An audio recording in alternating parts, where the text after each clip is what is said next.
Hello, welcome back. I'm Michelle. How's it going? This month has been probably one of the worst reading months I think I've ever had. I just feel like everything I read was just not good. Not good at all, with the exception of one. So March isn't actually completely over just yet. I potentially, what is that? Uh, I potentially might finish one more other book because it's really short. I probably will end up finishing it today. I needed to go ahead and film this video. Let's just go ahead and talk about all the books that I've read in March. We're going to go ahead and start out with the book that I picked for the Read Your Bookshelf Challenge.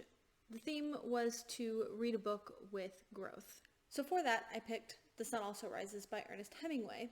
I had also planned on doing another video for around this book, but you see, I actually ended up having the wrong book completely. No, 11th or 12th grade, AP English course, we had to read a book, and it was like the bane of my existence, and I just could not get through it. I could not understand what the teacher wanted us to get out of it, but first, there's a lot of things wrong with that teacher. First of all, the teacher definitely picked favorites. I don't know what it was. At that school, I had had two teachers that wanted to be the fun young kid. They wanted to relive their youth. It was disgusting. Honestly, now looking back at it as an adult, I'm just like, what is wrong with these people? But they definitely picked favorites, and this teacher in particular had something with the young women in the class.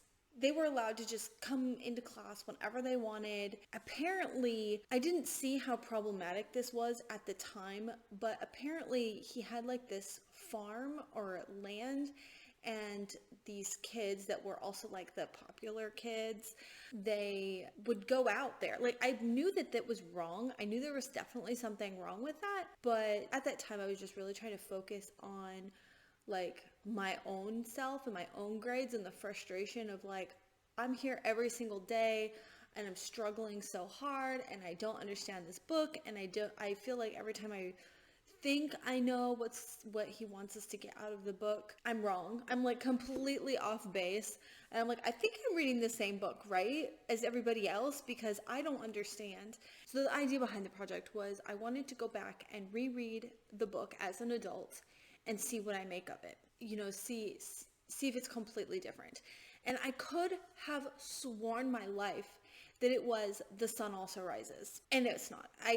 Starting to read it, I was like, this is definitely not the book that we were assigned in class. So there goes that project idea, but I thought that it was a really good idea. All right, I'm gonna try to paraphrase this book. I don't know why this book is I'm having the hardest time trying to figure out how to explain this book. So basically it's about post-World War I angst and troubles, and we follow three friends, one of them being Jake, who also suffered some pretty severe injuries in World War I, and it kind of comes in, this injury I guess comes in the way of in between him and his interest in Lady Brett. So there's a lot of angst in there regarding the love interest. So this takes place in 1920s Paris, and basically this group like to go out and party a lot. Then they also decide to go off to Spain and watch, or participate in the bullfighting. So I ended up leaving this book 2 stars, and I'm just going to go ahead and read you my Goodreads review, because that was right when I had finished reading it, and to be honest, a couple of weeks down the road, this book is not very strong in my memory. So I'm going to read you my Goodreads review, and then I think I have a couple things to add to it. So this is more of a 2.5 to 3 stars. It's not terrible, but I'm struggling to understand why everyone loves it so much. The plot was weak, the writing was mediocre, and the subject matter of bullfighting is just not my thing, I guess. I think it's interesting to write a story that features this event, but the story just wasn't great. There was one chapter that stood out to me. I believe it was chapter 12, where Jack is indulging in his nighttime thoughts and then reflecting on them and considering morality. and light versus dark. And just the entire scene was absolutely golden. If I had not read this book, I would not have had the pleasure of reading that scene. I kept thinking how I would rewrite the sentences, where he repeats things a dozen times, and then in the next sentence he does not. The action scenes, if you're into bullfighting, are short, and for people who don't know, they're less informative, while spending too much time on all of the basic mundane tasks and dialogue that just wasn't interesting. And there were so many drinking scenes, and they all felt the same, and they were again dull. That got really boring, and it was written very dry. He uses phrases like how warm the sand was, which are very basic, and I just itched to take those and rewrite them so badly. Just a bit of tweaking, and he would have tight sentences that were more interesting. It's just weird that I never think like that when I'm reading a book, even when the writing is bad. It wasn't bad, it just suffered from a lack of editing, it feels like. Beyond that, I know that he drew a lot of inspiration from F. Scott Fitzgerald's The Great Gatsby, and he wrote this after reading The Great Gatsby. It definitely shows. I haven't even read The Great Gatsby, but I am familiar with the story. The beginning in book 1 of The Sun Also Rises is really the only part, but it did seem to have that very familiar feel. I'm really not knocking it for this because it's pretty cool, and a lot of authors draw inspiration and piggyback off of other works, so I guess it's fine. I would have to look this up to be sure, but I do believe that this is his debut novel. I think I remember reading that in the introduction. So I am eager to read more. He's famous for a reason, right? He's written a lot, and I do believe that there's got to be better pieces out there. An author's first novel should not be how they are judged. After I've had some more time to think about this, I kind of wanted to add that I did somewhat like the love triangle going on and the angst that Jake feels watching the object of his admiration, like, go out and date other people. Also, I really liked Brett's role as a woman in this time. I didn't actually end up flagging any particular parts, which now I wish I had. But I just remember distinctly that the discussion regarding her love life and how she kind of is a serial romantic. I'm channeling my sim traits here, sorry. But just like regarding her love life and how the men in her life see her. I remember that it distinctly stood out to me because Hemingway was, the only thing I remember knowing about Hemingway is that he's like an alcoholic and a chauvinist. The men in Brett's life talk about her, or they see her, really kind of show that in Hemingway. So that really stood out to me. This is a little bit repetitive of my initial feelings from my review, but the bullfighting bits again felt like a bit of a letdown. There was so much discussion leading up to the bullfighting and their preparations to go, so that when the action of the bullfighting actually happened, it was very short, and it felt like there should have been more. I think I was mostly more surprised by this because Hemingway himself was really into these manly sports. I hate saying that. I really just got that sense from him. Like, he loves fishing. He loves big fish fishing. He loved all manners of sports. And I feel like, was he in the war? Oh God, I cannot remember. But he really enjoys these sorts of sports. And so I just thought that he himself would have elaborated on the action of it a little bit more. Personally, apparently, I really don't care for bullfighting, and maybe if he'd written it better, I could have cared about it more. Regardless, I did try to focus on some other aspects. This was a really good book for me to kind of tackle some destinations, like get the feel of Paris in the 1920s and Spain in the 1920s. So even if I didn't care for like the plot so much, I did try to kind of focus on some other aspects of the story, like what is Spain like, the culture and history around this bullfighting sport. And that was okay. I wish there had been more. So that's my feelings on that book. a bit of a disappointment. Now this book looks bigger than it actually is because there's actually like all of this is just extra material. I didn't read it all, but there's like redactions, you know, missing scenes, and then there's this whole collection of photographs, which is pretty cool. And the actual book, I believe, is just under 200 pages.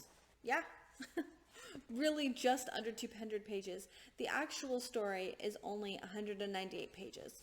So at least didn't last super long. Okay, so that's that. The next book I finished was Dune Messiah. This is the second book in the Dune series. And this is another kind of basically let down. It definitely was not as good as the first book. I did end up giving it 3 stars. I do feel like it did kind of add something to the story. We were introduced to a new kind of creature. I personally like the development with Connie. And I don't want to spoil it, but the other individual that's introduced at the end of the first book is in here, and they have this very interesting dynamic. And I was all there for that part. It just puts you in this situation where there's just no easy answer, and everything just kind of seems doomed. And I really like being pulled in all these different directions. There was this new sort of creature introduced. It was like this resurrection thing. And I like it for the sake of being something new, but I'm not sure I liked it that much. Like, I wanted to like it a lot more, and it kind of felt, I don't have the words to describe it. It wasn't doing it for me. It may be because this book was shorter, so they didn't have really a lot of time to elaborate on it and explain it so much. That could have been a problem. I'm not sure. It's just there. The rest of the book was pretty boring. It was just really stagnant, and nothing like happened, I guess, to really further the plot line. It was a lot of the political contemplating strategies and just loads and loads of dialogue that just really bogged me down, and I really lost interest in it. So it doesn't really make me eager to read the next book in the series. And I'd really hate to spoil, like if I continued and pushed my way to read the next book, I would really hate it if it kind of spoiled my enjoyment of the first book. So I might just leave this series where it was. Like, I don't even think I would have read this. Like, I wouldn't have gone out and read this book if I hadn't just already had it. That is that. The next book I read was Stitching Snow. In my latest video, I think I did what I was going to read this month. And this was kind of like an extra book if I had time, if I needed to mix things up. And I was skeptical about this book going in. I already knew it could either go 2 ways. Could either be like a really fun book and just, I didn't expect it to be like a literary masterpiece, but I thought that it had the potential just to be lighthearted fun, and it was not. I know at least that much. However, I cannot really recall anything about it. I just remember it being dreadfully dull. I had a hard time focusing on the plot and what was going on. I kept kind of looking for that Snow White vibes, and I think it was lost on me. Maybe it would have all come together by the end, but I, for the life of me, cannot recall what it's about. It is science fiction, and I thought that was a really cool spin, but other than that, I don't know. I do not know, and I don't even care. Now you can go find another home. It's kind of sad though, because I love this cover. It's so cool. It looks all these like computer components. That's that. I'm sorry, I couldn't tell you anymore. I'll go ahead and read it just in case you're interested, because just because I didn't like it doesn't mean you're not going to like it. Her home planet, once known for the lush landscapes, is now filled with violence, fear, and corruption at the hands of King Matthias and his new wife, as they attempt to punish the princess captors. The king will stop at nothing to get his beloved daughter back, but that's assuming that she wants to return at all. Essie has grown used to being cold. Temperatures on the planet Thanda are always Sub-Zero, and she fills her days with coding and repairs for the 7 loyal drones that run the local mines. That vaguely kind of rings a bell. Then a mysterious young man named Dane crash lands near her home. Essie agrees to help the pilot repair his ship, but soon she realizes that Dane's arrival was far from accidental, and she's pulled into the heart of a war she's risked everything to avoid. You know, come to think of it, even the synopsis is boring me to death. This obviously was a cover buy. Okay. The next book I read was Fortuna Sworn. This is technically a reread. This is a book that I feel like I should like it.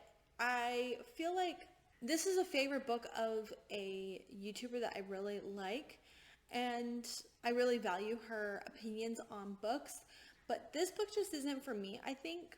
So this is actually second read for me. The first read, I gave it like 3 stars, and I feel like I missed a lot out on it, and so I wanted to give it a second chance.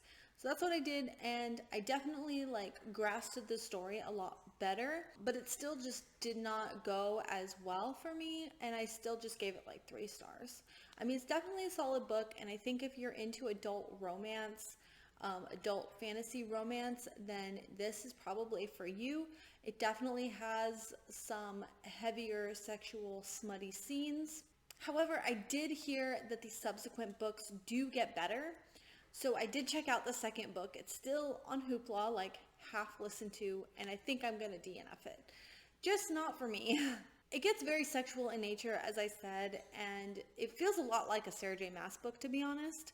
Like, that was my immediate, like, even on the first read, I was like, wow, this is like, so it felt a lot like a Sarah J. Maas book. But it just didn't capture my attention and feel as addictive as a Sarah J. Maas book.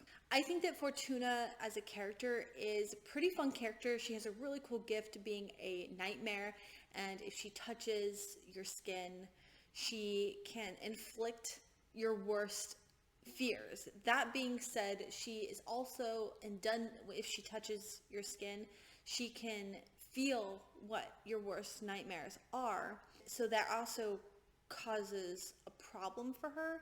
I definitely think with a magic system, you definitely need to have like a positive and a negative. So that's pretty cool. Right from the beginning, she gets married to a fairy to save her brother. And while her reasons are justified, I feel like she just rushes into it. It's like, okay, let's get married. And then they don't really have any other discussion on it. And then they kind of move into their romance. And they're not really supposed to like each other that much. And they're supposed to be on opposing sides, but like kind of being allies for each of them, their own like not selfish needs, but they each have something that they need from each other. And this is how they build their relationship. But then they kind of, I think that's where it really kind of lost me, because it just happens and you have to go with it. And I didn't really like that. I felt like there should have been more. And like a bit of a tug of war on that. Like, they're just like, okay, we're married now, so like, we're gonna get physical, and then it just doesn't ever really quite make sense to me. She's like, oh, okay, well, I guess I love you now. So I didn't enjoy that book either. After I read that, I read A Touch of Darkness, and this book, I really got into it. It got really addictive. I really liked the story. I was along for this really fun ride. I really love the Hades and Persephone retelling in this modern world, kind of mixed deal with Hades. I also really liked Hades having this persona of just being like very misunderstood. And I thought that that was really cool because he has so much good in him, which Persephone identifies. And she's like, well, why do you let people think so badly of you? And he's like, honestly, I don't really care. They can think whatever they want of me. And he just does his thing and doesn't care. And I really, really liked that. So obviously, they fall for each other, and then things go really downhill in the book. Oh my god. And I thought it was like a fun young adult, like, romance. Once they get physical, it turns into pure smut. And just plot, who cares? They're getting physical, that's all we care about now. And about every other page, every time they're on the page together, that's all they do. And it's very cringy, and it's way over the top. I was really not expecting it to take that turn. And maybe I'm wondering if I had known, I honestly still don't think I would have liked it that much, because apparently that's not something I really like in a story. I still like a lot more plot and stuff. Like, until they get physical. So I was there at first for it, and I was like, oh my gosh, like, I can't believe like, this is so great. Oh my gosh, how cute. It just got real old real fast because these two just can't keep their hands off of each other. Backtracking a little bit to Fortuna Sworn, I think this was another thing that I didn't care for in Fortuna Sworn either.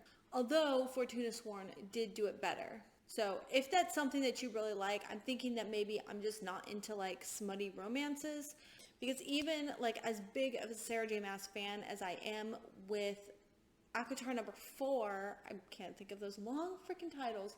With ACOTAR number 4, I really ended up not liking that book because of all the extra, it's just smutty pages, just so many scenes. It's cool to have, you know, a smutty romance scene thrown in there now and then, but when that's just all they do, I just quit caring so much. Like, every single scene where they're getting hot and heavy is like expressed in like pornographic detail, and I just think that that's overdone.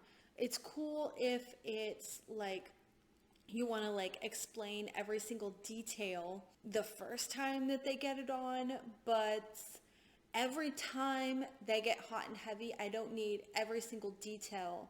Also, I feel like if I wanted that kind of content, I would seek out erotica. I wouldn't seek out fantasy and then get erotica. So when I go into a book and I'm surprised that it turns into an erotic book versus a fantasy book, I didn't ask for this. I wanted fantasy. You know what I mean? So I feel like it's a little bit misleading when all of a sudden it just goes that direction and stays there. So yeah. And finally, I did end up finishing Great Expectations. This is my exception to all the bad books that I read this month. I at least read one amazing book, Great Expectations. Great Expectations. Now, I don't actually want to talk about this book that much right now because I have another video that I'm working on. I'm going to try to finish it up today because it's kind of a lot to put together. I'm not used to doing a lot of videos where there's a whole bunch of different elements, and those take me a lot of time to edit. So I still have a few more clips to film, and then I have to edit it. I don't know when that video is going to come to you, but it's something I really want to do, and so I have that video coming to you. I also don't think I need to explain this book very much because we all know what this book is about. So I'm going to leave it there. So with the exception of Great Expectations, another reason I felt like this month should have been so much better is because it was spring break. Today's Monday, the kids were just on spring break for 9 days. And you know, we didn't really do anything. We just hung out around the house the whole week, and it was really, really nice and relaxing. And I had planned on being able to get so much reading done. I was also planning on getting a lot of gaming done, which I definitely did that. But I just think it sucked to have so many bad reads before spring break, because by the time spring break came, I just did not want to read another shitty book. So I just didn't want to read. And so it kind of feels like I had all this time that kind of got wasted. I mean, it's not a waste because, I mean, everyone just needs a break sometimes. You know, I did get a lot of fun video gaming time in and spending time with the kids, so there was that. I mean, it wasn't a complete waste. The games that we played over spring break was The Sims 4. We just got another expansion for Sims 4, the Cottage Living Pack, and they also had a huge update where they have implemented these stories, and I ended up working on like my save file. I know a lot of people actually play The Sims, so if you do play The Sims, you might know what I'm talking about. I made a lot of progress on my save file. Like, I'm trying to edit every single lot, refurbishing the EA curated homes because they're so boring. That if there's like a home that EA dropped in there, when you go and look at the house, it's not even furnished. I'm like, there are Sims that live here and they don't even have a toilet. Are you kidding me? So I wanted to go in and like make all those edits. I also edited one of the university dorm room. So that's been a lot of fun. And I started the Not So Berry Legacy Challenge that little Simsy created. Of all the years I have played The Sims, I have never like played it like I've been playing it recently, and it's such like a game changer. Played a lot of Final Fantasy. My son just turned 13, and for his birthday we got him Final Fantasy for his PlayStation 5, so the three of us could play it. My youngest plays on my husband's account, so either like my husband and Donald and Aaron can't play at the same time, but when it's just when Donald's away, Aaron plays tank, and then me and Michael play DPS, so we almost have a full party. And then when Donald's home, Michael and I play tank, Michael plays DPS, and Donald plays healer. And that's really great for me because I really want to learn how to tank better. And it's so intimidating to be the tank because once you lose, it's I feel embarrassed if I lose aggro. When you're DPS, you can kind of just passively play a lot of times. I don't really remember each dungeon where you're like supposed to pull the mobs to and like the checkpoints and stuff like that and like where the bosses are. I just go through and I just avoid AoEs and I just do my job, you know? Playing a tank, like you have to know every dungeon and like which mobs to pull to which locations, because if you're not prepared, if you like, people get irritated if you don't do big pulls in certain dungeons, and people get it's really embarrassing if you lose aggro. So I don't want to like go tank with a bunch of strangers. So I really like playing with my family because we can just like rule the dungeon. I'm sorry if that was a bunch of mumbo jumbo if you didn't understand, but it's so much fun. I love it. So there's actually quite a few other books I feel like I started, but I ended up putting down because they just weren't good. So that also kind of fed into my frustration of reading. I didn't end up talking about them here because I didn't finish them. So there's no sense in talking about them. So let's go ahead and talk about the destinations for Around the World Challenge. In The Sun Also Rises, we went to Paris and Spain. Now, I feel like at least in Spain, it felt a little bit more like you were in Spain, but as far as the setting in Paris, it didn't really feel like culturally, like you could have been anywhere, to be honest. It didn't feel like you were like in Paris. So it doesn't really meet my personal criteria of what I'm looking for different destinations, but they're there. And then, of course, in Great Expectations, we are in England. I think wow. I know we're at least in London, England, and then we travel a couple other places, but I can't recall like the cities. But there's England. And I think that there was another book where it was also in England. Of course, if you're looking for something that's really going to take you to that destination, this is excellent. It's so excellent because Dickens is just so talented at writing a rich scene where you could just step into the scene and look around and feel the weather, and all of his characters, like if they have thick accents, like he writes their accent into their dialogue. It's just phenomenal. I love it so much. So this is definitely very culturally what I'm looking for in a destination. So now for the month of April, I don't think I'm going to do a TBR. Tell you what I'm kind of planning on reading next month. First and foremost, I am picking up my real estate classes. That's like number one priority. I do have planned to read The Book Thief, which I'm kind of already like halfway through. So I'm hoping to finish The Book Thief. That is for the Read Your Bookshelf Challenge. And actually, I might end up finishing this book before the end of the month, The Stranger. It's a really short book. And I'm already on page 63, and it's only 123 pages, so I might end up finishing this today. And then I'm also reading House of Sky and Breath. I'm in like the middle of chapter 13. I'm slowly making progress on this, but that should definitely be read by the end of this month. I don't know where I put it, but since I did say after reading Great Expectations, I was going to pick another book to tackle for my next really big like classic book, and that is Anna Karenina. So I want to start that book this month, but I think I want to make more progress in this before I start it, and then absolutely I at least want to finish my video project before I start it as well. I am also reading My Sister's Keeper. You know what, we are going to actually talk about this book as well. So I'm about to finish this book. I'm pretty sure I'm going to finish this book in the next couple of days also. So this book is a medical drama, and it is about these sisters. Well, it's about a family where it's a mother, a father. The mother is an attorney. The father is like a paramedic. I want to say a paramedic.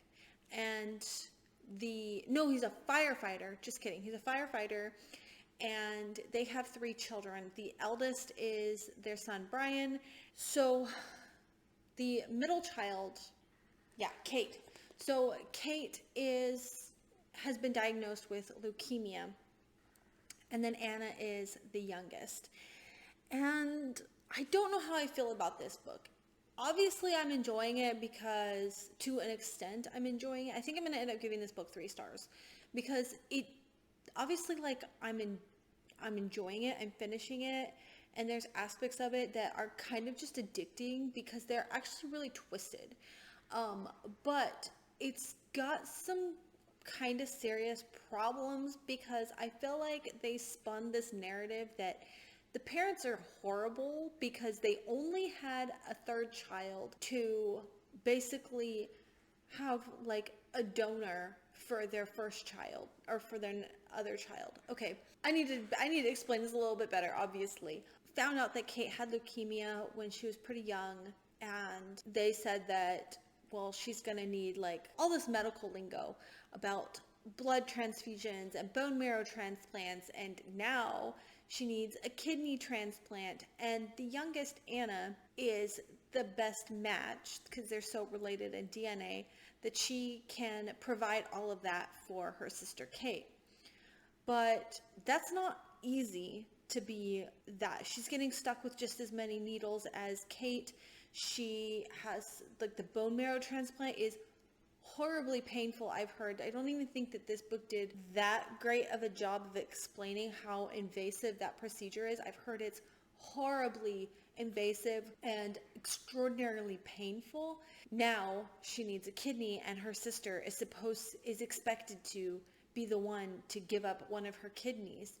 And it just puts things in such a twisted, sticky situation. So Anna, the youngest, she feels like her whole life she's been basically existing for her sister, like to always be there, to be available when her sister needs blood, be available when her sister needs this and that and the other. And she's suing her parents for medical emancipation. And I thought that was really interesting. Now, I want to say she's like 13.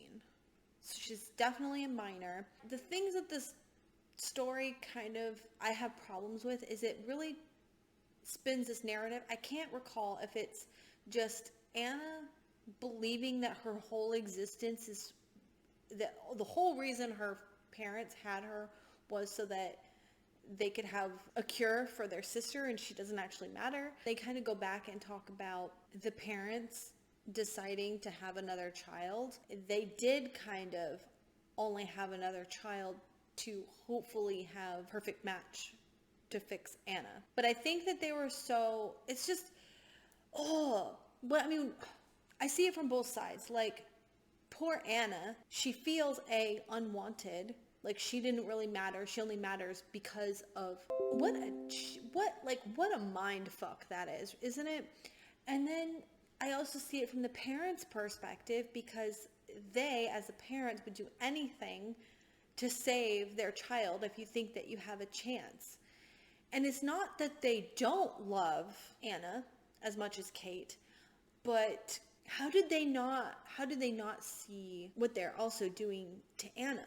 And then Anna's perspective, I mean, she loves her sister. She truly loves her older sister, and she does feel sorry for her, but how much of her life has she sacrificed for? She's not really living either. It's like The aunt actually says something that really resonates, and it's like, you're not living your life. Like, she can't even go out and have a girls' night out with her sister, the mother's sister with the aunt. She can't even go out and have a girls' night out because what if her daughter needs her? And she calls her on it, and she's like, you're not living, you're just waiting for Kate to die. And it's kind of like, that's the same thing Anna is doing too. Like, she's a young girl, and everything, like, she couldn't even like go to camp or something like that because she might need to be there for her sister's transport. It's so twisted in that way, but it kind of feels really fake. And I think that that's kind of where it's losing me, because I don't know. I'm really torn. I've been watching all this crazy true crime stuff, and the things that parents do to their children, it's messed up. So, I don't know. Maybe it's kind of realistic, but it feels like they really want you to like hate the parents, but then they like are coming up with other things that are, well, maybe Anna just feels that way because she's a 13-year-old girl, but also if Anna sues her parents for, or requests the judge to give her a medical emancipation so she doesn't have to give up a kidney for her sister, would she be able to live with herself? How would she, can she really honestly say, I don't want to give you a kidney, and let her sister die too? I mean, does that make her look like a shitty sister? I don't know. Like, there's no easy answer for that either. So it really calls into question so much about like quality of life, what we do for our family when they're in this situation, when is it enough? It's actually really good. So I might end up bumping it up to like 3.5 to 4 stars because of like the messages and that they are sending through this book. So that is this book. Let me know if you've read that one. It's quite an older backlisted book. And there's a movie. There is a movie. I wonder if Netflix has it. After I finish this book, I really want to watch the movie. I think that's all. Okay.